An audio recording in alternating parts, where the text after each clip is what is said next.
Corvo, here to settle our debt. Daud's story comes to a close with Brigmore Witches, the final piece of downloadable content for Dishonored. Knife of Dunwall was decent, but it had plenty of flaws. But Arkane is hoping to end their DLC with a high note. So what's the verdict on Brigmore Witches? Let's find out. He watched me do it anyway. And now the world's gone mad. Plague grinds the city down. Corruption rots. A mad killer roams the streets by night.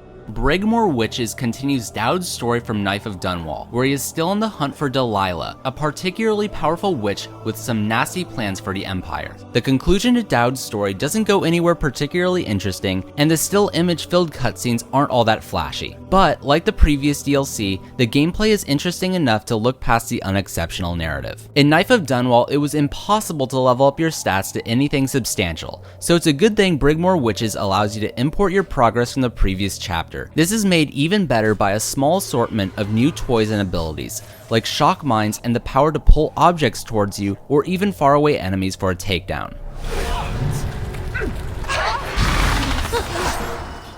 The ability to call in favors returns, but this time those benefits end up being more dramatic, even going so far as disguising you as an overseer. Importing your progress has a very beneficial effect on the gameplay. Having a wide assortment of tools at your disposal means there's far less obnoxious trial and error than ever. This is helped by the fact that the level design is far less confusing than the previous DLC. On top of that, some elements of the levels are randomized. There is some level repetition when returning to Coldridge Prison, but the other levels really let Dishonored's art direction shine. The color palette is on the whole less gray than the main game, and wandering around a flooded mansion is distinct from anything Dishonored has shown us previously. All in all, Brigmore Witches is an improvement over Knife of Dunwall. There are no game-breaking bugs to speak of, and the level design is far better. But you really do need to play through that chapter to get the most out of this one. The 3.5 hour length isn't surprising, but total playtime would obviously increase should you play through it again using different tactics.